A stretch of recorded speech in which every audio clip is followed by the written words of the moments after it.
6টা দোয়া এবং জিকির আছে, যেই দোয়া জিকিরগুলো কোরআন হাদিসে বর্ণিত সকল দোয়া জিকিরের খোলাসা, সারমর্ম এবং নির্যাস।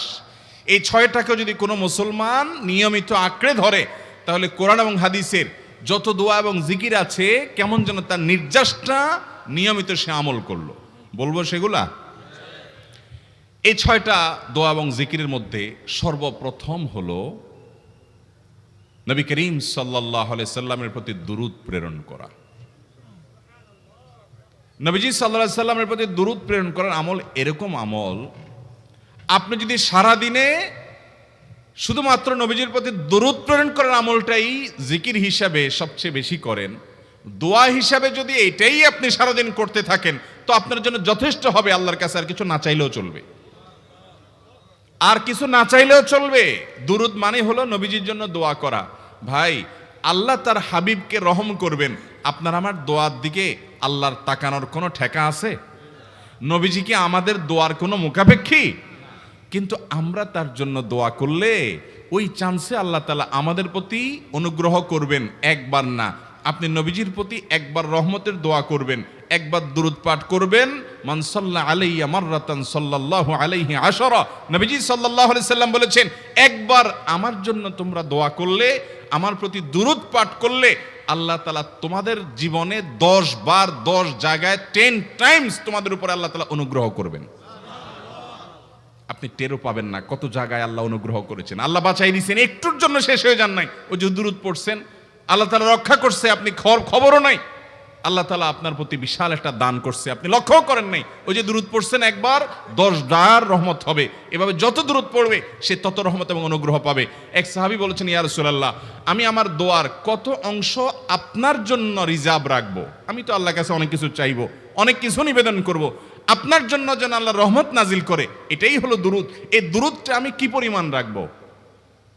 4 ভাগের 1 ভাগ, 3 ভাগের 1 ভাগ, অর্ধেক? এরপরে সাহাবী বলছেন, আসলে যদি সবগুলোই করি, উনি এক একটা পার্সেন্টেজ বলছেন, আর নবী করিম সাল্লাল্লাহু আলাইহি সাল্লাম বলছেন যে, তাকে বোঝাচ্ছেন যে আরো বেশি করতে পারলে ভালো হয়।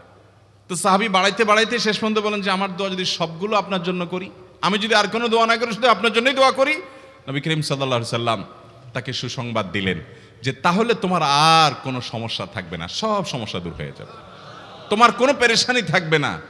ভাইরা আমার, দুরূদের আমল এমন একটা আমল যে আপনার জীবনে কোনো বিপদ, কোনো মুসিবত, কোনো পেরেশানি, কোনো সমস্যা দেখা দিয়েছে, আপনি যদি দুরূদ পড়তে থাকেন, কোনো কিছু মনে আসছে না, অনেক সময় ছাত্র জিজ্ঞেস করে, ভাই পরীক্ষার হলে পড়া ভুলে গেছি, কি করব? আমি কি? দুরূদ পড়া শুরু করেন। আরবদেরকে দেখা যায় কোনো কিছু ভুলে গেলে তারা বলে আল্লাহুম্মা সাল্লি আলা মুহাম্মদ, আল্লাহুম্মা সাল্লি আলা মুহাম্মদ, এটা শুরু করে তারা। কারণ নবী করিম সাল্লাল্লাহু আলাইহি সাল্লাম এর হাদিস থেকে স্পষ্টভাবে, একটি নয় বহু হাদিস থেকে প্রমাণিত, যে ব্যক্তি দুরূদটা নিয়মিত পাঠ করবে, সালাত আলা নবীটাকে যে ব্যক্তি আঁকড়ে ধরবে, সব সময় তার মুখ থেকে সালাত সালাত সালাম চলতে থাকে, এই ব্যক্তির সকল গুনাহ আল্লাহ মাফ করে দিবেন, সকল পেরেশানি আল্লাহ তাআলা মুক্ত করে দিবেন। ভাইরা আমার, দুরূদের আমলটা এত গুরুত্বপূর্ণ আমল, এটা আমরা করি এখন। অনেকে আছেন যে আনুষ্ঠানিকতা যখন থাকে দুরূদের, মিলাদের, তখন একটু সালাত আলা নবী যেভাবে করেন। আর বাকি অনেকে আছেন যেগুলো করারও কোনো খোঁজ খবর নাই। দুরূদ বেশি বেশি করে পাঠ করবো তো ইনশাআল্লাহ। সবচেয়ে শ্রেষ্ঠ দুরূদ, সবচেয়ে উত্তম দুরূদ হলো দুরূদ ইব্রাহিম, যেটা নামাজে পড়েন। আর সবচেয়ে সংক্ষিপ্ত দুরূদ হলো সাল্লাল্লাহু আলাইহি ওয়াসাল্লাম। এছাড়া নবীজির প্রতি দোয়ামূলক যে কোনো দুরূদই আল্লাহর কাছে গ্রহণযোগ্য হতে পারে, যদি দুরূদের অর্থের মধ্যে, কথামালার মধ্যে খারাপ কিছু না থাকে। দুরূদের নামে অনেকগুলো দুরূদ প্রচলিত আছে বিভিন্ন বই পুস্তকে, অমুক দুরূদ পড়লে অমুক এত নেকি হয়, বা অমুক দুরূদ পড়লে এতবার পড়লে ওই বিপদ দূর হয়। এগুলো কোনো হাদিস নির্দেশিত না, এগুলো হয়তো কারোর তাজরিবা, অভিজ্ঞতা নির্ভর। কিন্তু হাদিস নির্দেশিত দুরূদ হলো দুরূদ ইব্রাহিম, আর সবচেয়ে সংক্ষিপ্ত দুরূদ হলো সাল্লাল্লাহু আলাইহি সাল্লাম। অর্থের ভিতরে যদি খারাপ কিছু, শিরকের কিছু না থাকে, নবীকে আবার আল্লাহর পর্যায়ে পৌঁছানোর মতো গোমরাহি যদি না থাকে দুরূদের অর্থের মধ্যে, তাহলে যে কোনো দুরূদই আপনি আল্লাহর কাছে পেশ করতে পারেন। তাহলে 6টা দোয়া হলো কোরআন হাদিসের শত শত সহস্র দোয়ার নির্যাস এবং খোলাসা। তার 1 নম্বর হলো দুরূদের আমল। করব না বেশি বেশি ইনশাআল্লাহ? আমার জীবনে বহুবার এমন হয়েছে, বহুবার এমন এমন বিপদ যে দেয়ালে পিঠ ঠেকে গেছে, এখান থেকে উদ্ধারের কোনো পথ আর চোখের সামনে দেখা যাচ্ছে না। আমি এই আমলটি, এর পাশাপাশি ইস্তেগফারের আমল যেটা দ্বিতীয় নম্বরে বলবো আমি, এই দুটি আমল কন্টিনিউয়াসলি করে গেছে, হরদম প্রতি নিঃশ্বাসে নিঃশ্বাসে, বাস টয়লেটের টাইম বাদে বাকি ফুল টাইম এটা দুরূদ এবং ইস্তেগফার অব্যাহত রাখছি। আল্লাহ তাআলা এমন ভাবে অলৌকিক ভাবে উদ্ধার করেছেন যে আমার কল্পনায়ও আসে না যে এখান থেকে এভাবে হেল্প হতে পারে। ভাইরা আমার অভিজ্ঞতার 2 পয়সার কোনো মূল্য নাই। আমার অভিজ্ঞতা কি আসলো না আসলো এটাতে কিছু আসা যায় নাই। রহমতুল লিল আলামিন আল্লাহর রাসূল আল্লাহর নবী ওয়াদা করেছেন যে আপনার পেরেশানি দূর হবেই হবে ইনশাআল্লাহ। অতএব দুরূদের আমল বেশি বেশি করব না ইনশাআল্লাহ। নাম্বার 2, ইস্তেগফার। ইস্তেগফার ইস্তেগফার এটাও বেশি বেশি করতে হবে, দুরূদও বেশি বেশি করতে হবে। দুরূদের ব্যাপারে নবী করিম সাল্লাল্লাহু আলাইহি সাল্লাম এক হাদিসে বলেছেন, আকসিরু আলাইয়া মিনাস সালাতি মিন ইয়াউমিল জুমআতি ওয়া লাইলাতিল জুমআহ। জুমার রাতে আর জুমার দিনে, অর্থাৎ বৃহস্পতিবার দিবাগত রাত আর জুমার দিন শুক্রবার, এই সময়গুলোতে তোমরা আমার প্রতি বেশি বেশি দুরূদ পাঠ করো। এই যে নবীজি বলছেন বেশি বেশি পাঠ করো, তাহলে দুরূদটা বেশি বেশি পাঠ করতে হবে। ঠিক একইভাবে 2 নম্বর যেটা, দ্বিতীয় আমল যেটা ইস্তেগফার, এটাও বেশি বেশি করতে হবে। কারণ ইস্তেগফার সম্পর্কে কোন হাদিসের ভাষ্যের মধ্যে মান লাজিমাল ইস্তেগফার ভাষ্য এসেছে, অর্থাৎ যে ব্যক্তি ইস্তেগফারকে আঁকড়ে ধরবে, এটাকে কন্টিনিউয়াসলি করবে, ইস্তেগফার কখনো ছাড়বে না, সবসময় তার মধ্যে ইস্তেগফার অব্যাহত থাকবে, ওই ব্যক্তিকে আল্লাহ রাব্বুল আলামিন বিভিন্ন পেরেশানি থেকে সারপ্রাইজড হওয়ার মতো এমন এমন পথ বের করে দিবে যে সে চিন্তাও করে নাই। তার পেরেশানি থেকে মুক্তির পথ আল্লাহ তাআলা দেখায় দিবেন। ইস্তেগফার কিভাবে করবেন ভাই? ইস্তেগফার এমন একটা আমল, এটা ছাড়া তো আমাদের উপায় নাই ভাই। ইস্তেগফার আমাদের দুনিয়ার পেরেশানি দূর করবে, আখিরাতের পেরেশানি দূর করবে। দুনিয়ার পেরেশানি আমাদের বিপদ আপদ মুসিবত, এগুলো রিজিকের অনটন অভাব এগুলা, আর আখিরাতের পেরেশানি হলো আমাদের পাপ গুনাহ এগুলা। কোরআনে কারিমে আল্লাহ রাব্বুল আলামিন সূরা নূহের মধ্যে আল্লাহ নবী নূহ আলাইহিস সালাম তার সম্পর্কে বলছেন, ফাকুলতুস্তাগফিরু রাব্বাকুম ইন্নাহু কানা গাফফারা ইউরসিলিস সামাআ আলাইকুম মিদরারা ওয়া ইউমদিদুকুম বিআমওয়ালিন ওয়া বানিন ওয়া ইয়াজআল লাকুম জান্নাতিন ওয়া ইয়াজআল লাকুম আনহারা। তিনি বলেন, আমি বলেছি আমার জাতিকে তোমরা ইস্তেগফার কাছে ইস্তেগফারটা করতে থাকো। রুটি রুজি নাই, চাকরি নাই, ইনকাম নাই, ব্যবসা খারাপ যাচ্ছে, পেরেশানি হচ্ছে, ইস্তেগফার ধরো, কি হবে? ইন্নাহু কানা গাফফারা। যদি ইস্তেগফার করো, 1 নম্বর লাভ হলো আল্লাহ মাফ করে দিবেন গুনাহ। ইউরসিলিস সামাআ আলাইকুম মিদরারা, যাতে ফসল ভালো হয়, রিজিক ভালো হয়, সেই ব্যবস্থা আল্লাহ করবেন। ওয়া ইউমদিদুকুম বিআমওয়ালিন ওয়া বানিন, ছেলে মেয়ে হয় না অথবা ভালো ছেলে মেয়ে নাই, আল্লাহ তাআলা নেক সন্তান দিয়ে তোমাকে শক্তিশালী করবেন, সম্পদ দিয়ে শক্তিশালী করবেন। ওয়া ইয়াজআল লাকুম জান্নাতিন ওয়া ইয়াজআল লাকুম আনহারা, আল্লাহ তাআলা প্রসবন দিবেন, ফসল দিবেন, বরকত দিবেন রুজিতে। কিসের মাধ্যমে? ইস্তেগফার। কিসের মাধ্যমে ভাই? ইস্তেগফার। আহা, ইস্তেগফারের আমল আমাদের দেশে মানুষ আমরা জানি না ভাই। এটাও আরবদেরকে আমি দেখেছি সারাক্ষণ তারা অবসর সময়গুলোতে ইস্তেগফার করতে থাকে, আস্তাগফিরুল্লাহ ওয়া আতুবু ইলাইহি, আস্তাগফিরুল্লাহ আস্তাগফিরুল্লাহ। মানে কি? আল্লাহর কাছে আমি ক্ষমা প্রার্থনা করি, আল্লাহর কাছে আমি মাপ চাই, আল্লাহর কাছে আমি তওবা করি, আল্লাহর দিকে আমি ধাবিত হই, আল্লাহর কাছে আমি ফিরে যাই, আস্তাগফিরুল্লাহ আস্তাগফিরুল্লাহ। আপনি বসে আছেন নিরিবিলি, ভাইরা আমার, এখন আর নিরিবিলি বলতে কোনো সময় নাই, এখন আর ফ্রি টাইম নাই, এখন আর আমাদের অবসর টাইম নাই। আস্তাগফিরুল্লাহ কখন বলবো? মোবাইল টিপতে টিপতে টিপতে টিপতে, ফেসবুকের নোটিফিকেশন দেখতে দেখতে দেখতে, লাইক কমেন্ট গুনতে গুনতে আমাদের এখন কোনো ফুরসত নাই। বাহিরে তো নাই, টয়লেটে গেলেও তখন আমাদের ব্যস্ততা মোবাইল নিয়ে, ফেসবুক নিয়ে, ঘুমাইতে গেলেও আমাদের ব্যস্ততা। ও ভাই আমার, অথচ আমার হায়াত শেষ হয়ে যাচ্ছে, আমল নামার শূন্য খালি, ফেসবুক টিপাটিপিতে পরিপূর্ণ। আল্লাহর কাছে কি নিয়ে যাবেন? ইস্তেগফার করবেন তো ইনশাআল্লাহ? অবসর সময় ইস্তেগফার করবেন তো ইনশাআল্লাহ? নিরিবিলি আছেন, একাকী আছেন, ইস্তেগফার চালায় দেন। 10 সেকেন্ড টাইম পাইছেন, ইস্তেগফার শুরু করে দেন। ডাক্তারের কাছে গেছেন, ওয়েটিংয়ে আছেন, বসে আছেন, ইস্তেগফার করতে থাকেন। সিরিয়াল আছেন কোনো কাজের, ইস্তেগফার করতে থাকেন। ডিউটিতে যাচ্ছেন, গাড়িতে, বাইসাইকেলে, বাইকে, যে কোনোভাবে পায়ে হেঁটে ইস্তেগফার করতে থাকেন। যে কোনো অবসরের সময়গুলোকে ইস্তেগফার দিয়ে পরিপূর্ণ করে দেন। ভাইরা আমার, ইস্তেগফার সকল সমস্যার সমাধান। ইস্তেগফারের ভিতরে সবচেয়ে শ্রেষ্ঠ ইস্তেগফার হলো সাইয়্যিদুল ইস্তেগফার। সাইয়্যিদুল ইস্তেগফারটা যদি মুখস্থ না পারেন, অন্তত লিখিত ভার্সনটা পড়েন। সাইয়্যিদুল ইস্তেগফারের যে অর্থ, এটার যে মর্ম, বড় হৃদয়গ্রাহী ভাই, বড় মর্মস্পর্শী। ইমানদার এটার অর্থের দিকে তাকায় যদি পড়ে, তো তার অন্তর না গলে পারে না। আল্লাহুম্মা আনতা রব্বি, হে আল্লাহ আপনি আমার রব, আপনি আমার পালনকর্তা লাগেন। আপনার সাথে আমার এই সম্পর্ক, আমি আপনার গোলাম, আপনি আমার রব, এই সম্পর্কটা আপনার সাথে আছে। আল্লাহুম্মা আনতা রব্বি লা ইলাহা ইল্লা আন্ত, ও আল্লাহ আপনি ছাড়া আমার ইবাদত, আমার গোলামি, আমার দাসত্ব, উপাসনার উপযুক্ত আর কেউ নাই। আল্লাহুম্মা আনতা রব্বি লা ইলাহা ইল্লা আন্ত খালাকতানি, আপনি আমাকে সৃষ্টি করেছেন। ওয়া আনা আবদুক, আল্লাহ আমি আপনার গোলাম। দেখেন কিভাবে আল্লাহর সাথে সম্পর্কটার কথা বলা হচ্ছে মুহাব্বতের সাথে। খালাকতানি ওয়া আনা আবদুক, আল্লাহ আপনি আমাকে সৃষ্টি করেছেন আর আমি আপনার গোলাম। ওয়া আনা আলা আহদিকা ওয়া ওয়া'দিকা মাস্তাতা'তু, আল্লাহ আপনার সাথে যে অঙ্গীকার করেছিলাম, আলাস্তু বিরব্বিকুম, আপনি জিজ্ঞেস করেছেন। আলমে আরওয়াহাতে আমরা বলেছি বালা, হ্যাঁ আপনি আমার রব।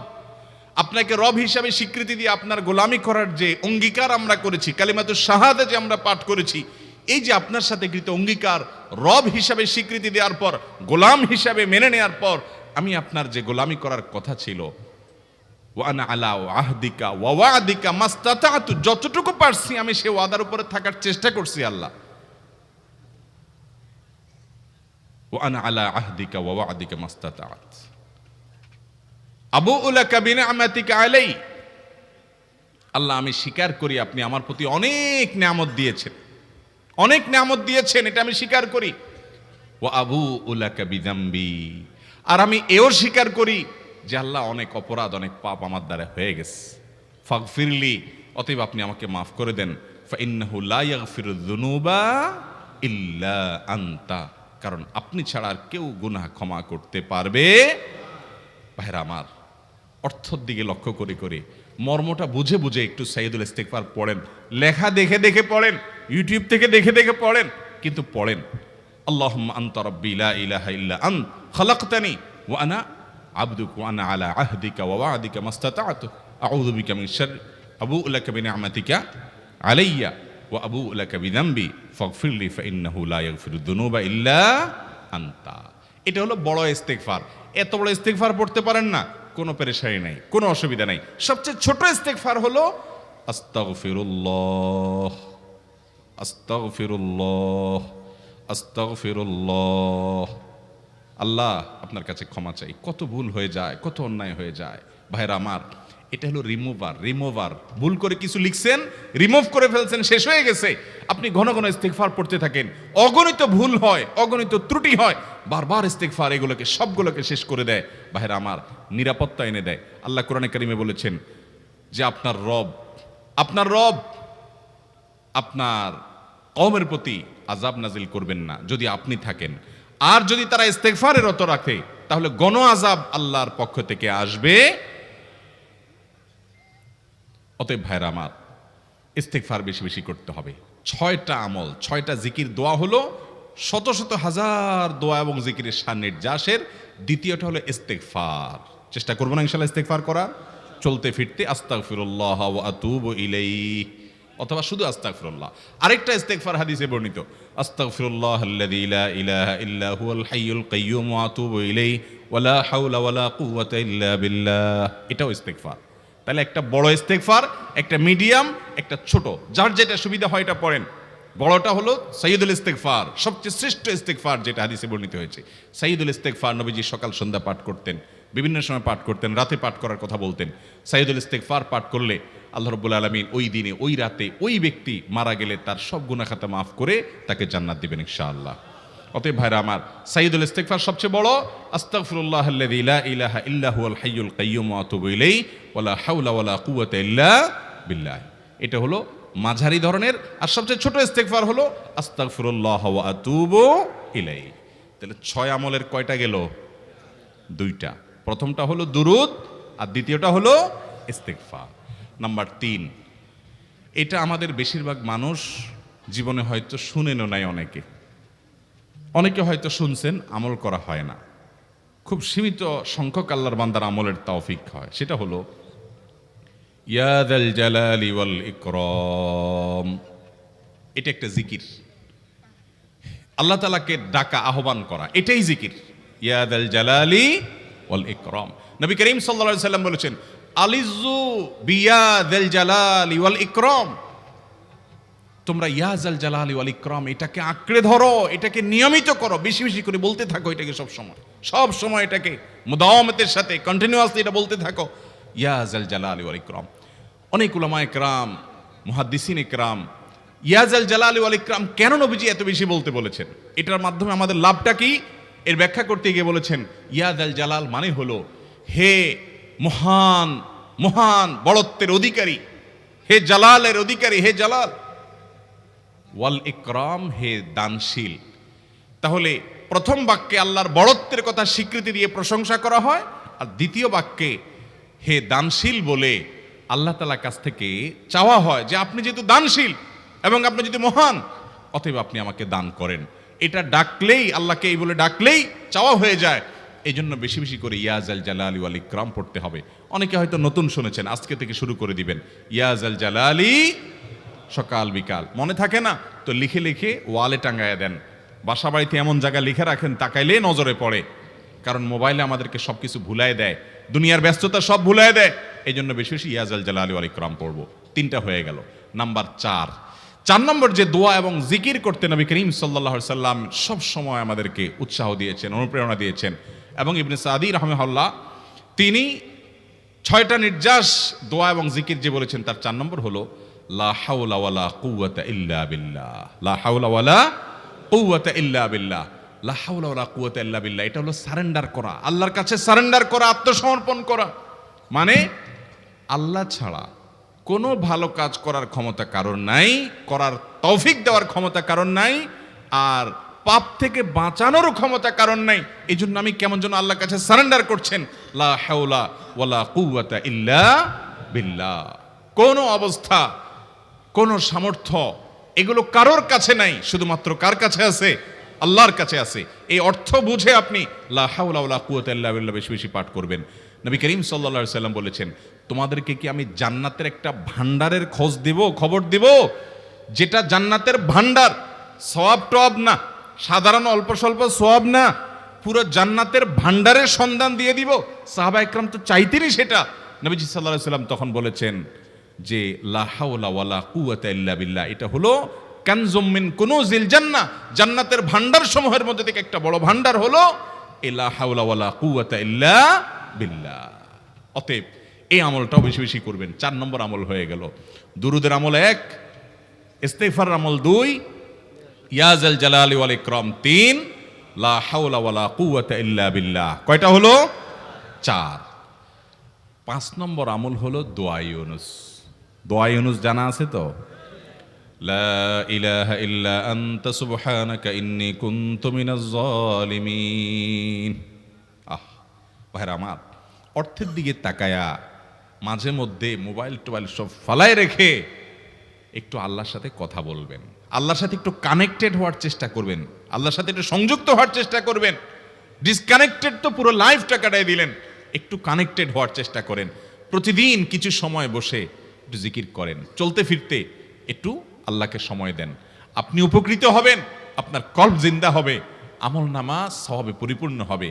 লা ইলাহা ইল্লা আনতা সুবহানাক ইন্নী কুনতু মিনাজ জালিমিন। অর্থের দিকে তাকান, কত মর্মস্পর্শী। লা ইলাহা ইল্লা আনতা, আল্লাহ আপনি ছাড়া কোনো সত্যিকারের মাহবুদ নাই, উপাস্য নাই। সুবহানাক, আপনি পবিত্র, আমি আপনার পবিত্রতা জ্ঞাপন করছি। ইন্নী কুনতু মিনাজ জালিমিন, তবে আমি সেসব মানুষদের অন্তর্ভুক্ত যারা নিজের প্রতি নিজে জুলুম করেছে, অবিচার করেছে, অন্যায় করে আমার নিজের পায়ে নিজে কুড়াল মেরেছি বহু। অতএব আপনি আমাদের প্রতি রহম করেন। এই দোয়া পাঠ করে আপনারা সবাই জানেন আল্লাহর একজন নবী, তিনি জীবনের সবচেয়ে কঠিন পরিস্থিতির মুখোমুখি হয়ে এমন বিপদে পড়েছেন যে বিপদ থেকে উদ্ধারের কোনো পথ ছিল না। দুনিয়াবী সকল সিস্টেম বলবে যে সমুদ্রে নিক্ষেপিত হয়ে বিশাল বড় সমুদ্রের প্রাণী মাছের পেটে চলে গেলে সে মানুষ আবার বাঁচে কিভাবে? মুহূর্তের ভিতরে তো মারা যাবে অক্সিজেনের অভাবে। এটাই দুনিয়ার সিস্টেম বলে। আল্লাহ তাআলা অলৌকিকভাবে, লৌকিক সিস্টেমের ঊর্ধ্বে রেখে আল্লাহ তাআলা তাকে এই বাক্য পাঠ করার কারণে এর মাধ্যমে আল্লাহ তাকে মুক্তি দান করেছেন।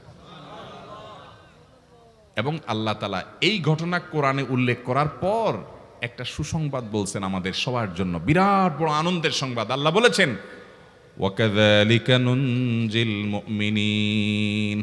এই বাক্য পাঠ করার পর ইউনূস আলাইহিস সালামকে শুধু রক্ষা করেছেন আল্লাহ তাই নয়, আল্লাহ বলেছেন একইভাবে তাকে যেরকম রক্ষা করেছি, এই বাক্য যদি কেউ পড়ার মতো পড়ে, হক আদায় করে পড়ে, মনের গভীর থেকে পড়ে, মর্ম উপলব্ধি করে পড়ে, নিয়মিত পড়ে, ওয়াকাযালিকা নুনজিল মুমিনিন, ঈমানদারদেরকে আমি রক্ষা করে দেব এভাবে।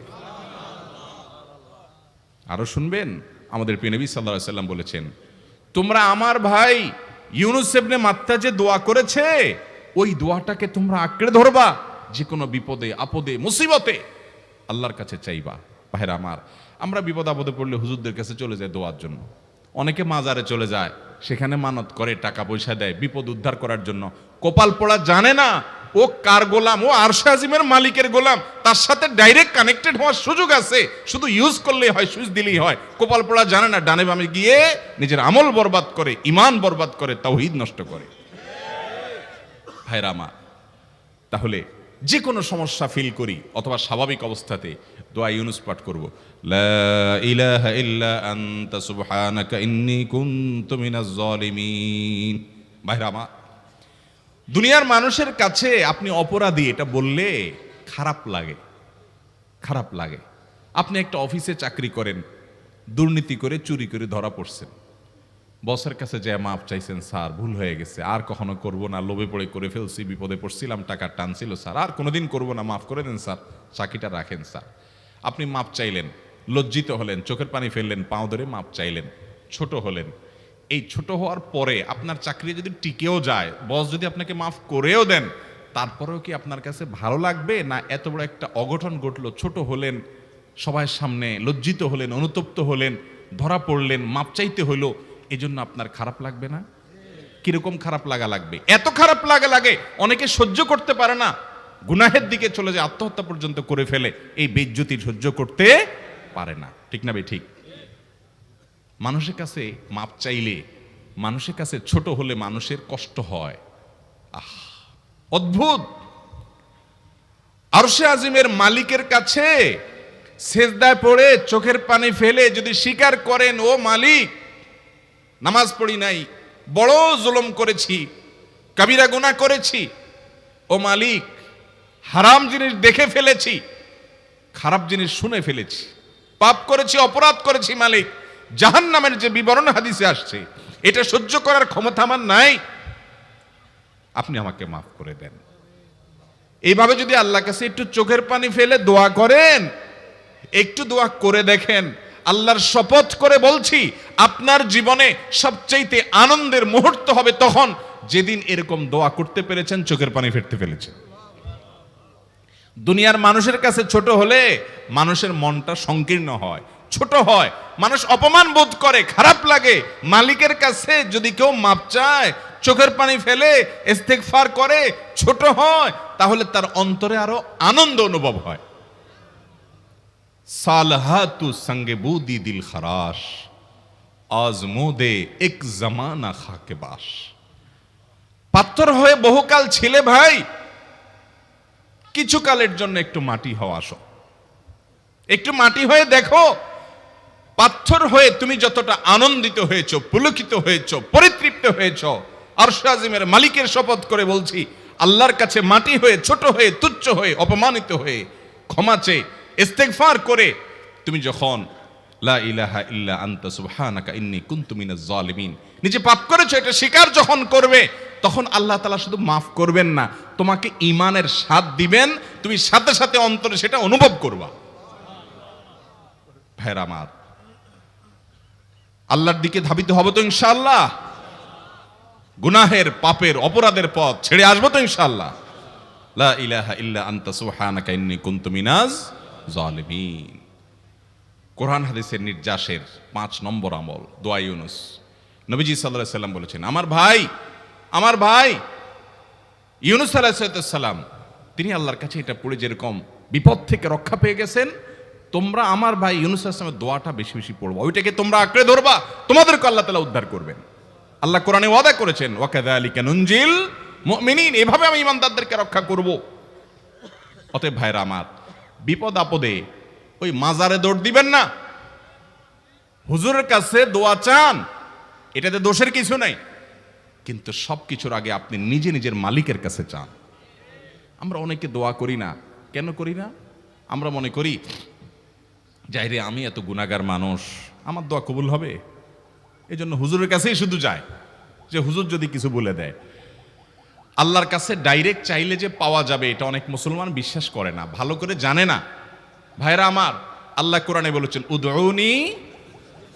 উদউনি আস্তাজিব লাকুম, তোমরা আমার কাছে দোয়া করো, আমি কবুল করব, ওয়াদা করেছেন আল্লাহ তাআলা। আমার রব কি ওয়াদার খেলাফ করে? আমাদের রব ওয়াদার খেলাফ করে? ইন্নাহু লা ইউখলিফুল মিআদ, তিনি ওয়াদার খেলাফ করেন না। তিনি বলেছেন তোমরা দোয়া করো, হালাল বক্ষণ থাকে, যদি হালাল উপার্জন যদি থাকে, শরীরে যদি হারাম যদি না থাকে, শর্ত আদায় করে দোয়া যদি করেন, দোয়া করে আবার হুলস্থুল যদি না করেন, তাড়াহুড়ো যদি না করেন, দোয়া করে আল্লাহর কাছে দরখাস্ত জমা দিয়ে দেন, দুরূদ পাঠ করেন, শর্ত আদায় করে দোয়া করেন, আপনি যত অপরাধী হন, যত গুনাহগার হন, যত পাপিষ্ঠ হন, আল্লাহ আপনার দোয়া কবুল করবে। আচ্ছা ভাই, আমরা যত খারাপ হই, আপনি নামাজ পড়েন না, আপনি ফিল্ম দেখেন, আপনি হারাম জিনিস দেখেন, আপনি অনেক খারাপ কাজ করেন, গালিগালাজ করেন, মানুষের হক মারেন, যত খারাপ আপনি হন, আপনি ইবলিসের চেয়ে বেশি খারাপ হতে পারবেন?